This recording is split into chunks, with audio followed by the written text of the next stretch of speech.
সুইজারল্যান্ডের জ্যাংফ্রাউ জোজ সমুদ্রপৃষ্ঠ থেকে ৩,৪৫৪ মিটার উপরে অবস্থিত। কত বরফ! দারুণ পাহাড়টা। ওখানে পৌঁছতে গেলে এইভাবে রোপওয়ে করে যেতে হবে। রোপওয়ে করে যাওয়ার পর সেখানে আবার ট্রেন আছে। সেই ট্রেনটি গুহার মধ্যে দিয়ে চলে। সেই ট্রেনে করে পৌঁছে যেতে হবে জ্যাংফ্রাউ জোচে। জ্যাংফ্রাউ জোচে রয়েছে বরফের বাতাস, পায়ের নিচে তুষার, একদিকে ফ্রান্স পর্যন্ত সুইচ মালভূমির দৃশ্য, অন্যদিকে ৪,০০০ মিটার চূড়ার সাথে রেখাযুক্ত আলেশ হিমবাহ। ওখানে পৌঁছলে মনে হবে এটি একটি ভিন্ন জগৎ। এটি হচ্ছে রোপওয়ে যাতায়াতের রাস্তা। এই যে সবাই ফিরছে ওখান থেকে দেখে, আবার কেউ কেউ এখান থেকে রওনা দিচ্ছে জ্যাংফ্রাউতে যাওয়ার জন্যে। সুইজারল্যান্ডের অসাধারণ প্রাকৃতিক শোভা। এই হচ্ছে জ্যাংফ্রাউতে যাওয়ার জন্যে রোপওয়েতে চড়তে হয় ঠিক এখান থেকেই। আর এই হচ্ছে টিকিটের জায়গা। সবাই টিকিট কাটছে দাঁড়িয়ে দাঁড়িয়ে।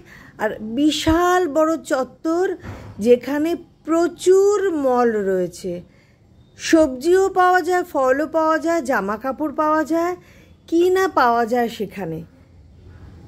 ঘুরেই সময় কাটিয়ে দেওয়া যায় ২-১ ঘন্টা। এছাড়াও ফটো তোলারও জায়গা রয়েছে অনেক রকমের। যে চেয়ারে বসে ফটো তোলার ব্যবস্থা রয়েছে।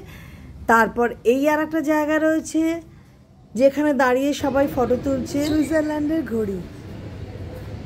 সুইজারল্যান্ডের ঘড়ি বিখ্যাত। সুইজারল্যান্ডে বেড়াতে গেলে অনেককেই আমি দেখেছি ঘড়ি কিনে নিয়ে আসতে। জ্যাংফ্রাউতে যাওয়ার জন্যে ট্রেনে করে সবাই এখানে এসে নামে। স্টেশনের গায়ে লেখা রয়েছে হার্জলিচ উইলকোমেন। হার্জলিচ মানে ফ্রেন্ডলি, আর উইলকোমেন মানে ওয়েলকাম। জ্যাংফ্রাউ জোচ সুইজারল্যান্ডে যেতে গেলে এখানে ট্রেন থেকে নেমে বাঁদিকে উপরে উঠে যেতে হবে। সেখান থেকেই রয়েছে রোপওয়ে। অনেককেই দেখেছি জ্যাংফ্রাউতে গিয়ে বরফ দেখে সোজা নেমে এসে চলে যায়। কিন্তু আশপাশের এই স্টেশনগুলো বা শপিং মল এত সুন্দর বলে বোঝানো যাবে না। এই যে সবাই নামলো, ট্রেনের গেটটা ধীরে ধীরে বন্ধ হয়ে গেল। সুইজারল্যান্ডের রেলওয়ে স্টেশন। ট্রেন ছেড়ে দিল। ধীরে ধীরে ট্রেন এগিয়ে চলেছে। কিভাবে পাহাড়ি রাস্তার মধ্যে দিয়ে ট্রেনগুলো এগিয়ে চলেছে দাঁড়িয়ে দাঁড়িয়ে পুরো দেখলাম, যতক্ষণ না ট্রেনটা চলে যাচ্ছে স্টেশন ছেড়ে। এই যে কি সুন্দর দৃশ্য, অসাধারণ। আশেপাশের বাড়িগুলো দেখবার মতো, কি সুন্দর দৃশ্য। আর এই নিচুতেই রয়েছে টার্মিনাল। টার্মিনালের পাশ দিয়ে কি সুন্দর রাস্তা, অনেকেই বাড়ি পৌঁছচ্ছে ওখান দিয়ে।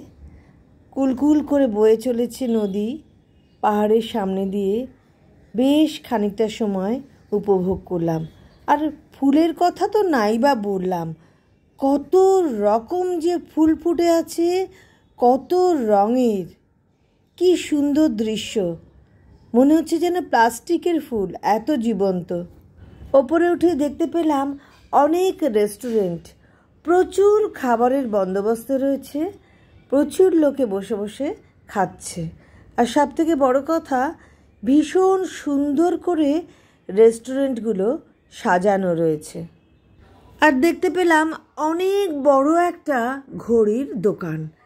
এত রকমের ঘড়ি রয়েছে, সুইজারল্যান্ডের ঘড়ি বলে বোঝানো যাবে না। এই আকর্ষণেই লোকে এই দোকানে আসে এবং একটি করে ঘড়ি কিনে নিয়ে চলে যায়। সব রকম ডিজাইনের ঘড়ি রয়েছে, কি না নেই সেখানে। সেই জন্য বেশ কিছু ঘড়ির ছবি তুলে রাখলাম আমি, ওখানকার ব্র্যান্ডেড ঘড়ি, যেগুলো সুইজারল্যান্ডের খুব নামকরা ঘড়ি। জ্যাংফ্রাউতে যাওয়া আসা এবং এই মলে ঘোরা সব মিলিয়ে পুরো একটা দিন কেটেই যাবে। সুইজারল্যান্ডের টিটলিজেও লোকে গিয়ে বরফ দেখতে পায়, জ্যাংফ্রাউ জোচে গিয়েও বরফ দেখতে পায়। কিন্তু এখানকার প্রধান আকর্ষণ হচ্ছে পাহাড়ের মধ্যে দিয়ে একটা অনন্য ট্রেন যাত্রা। এটি হচ্ছে ইউরোপের সর্বোচ্চ রেলওয়ে স্টেশন। 1912 সাল থেকে জাংফ্রাউ রেলওয়ে ইউরোপের সর্বোচ্চ রেলওয়ে স্টেশনে আইগার এবং মঞ্চ পর্বতমালার মধ্যে দিয়ে যাতায়াত করছে। জাংফ্রাউ প্যানোরামা পর্বত বিশ্বের একটি 360 ডিগ্রি প্যানোরামা প্রদান করে, যা অন্য কোথাও দেখতে পাওয়া যায় না। জাংফ্রাউ হচ্ছে ইউনেস্কো ওয়ার্ল্ড হেরিটেজ সাইট আর আল্পসের দীর্ঘতম হিমবাহ।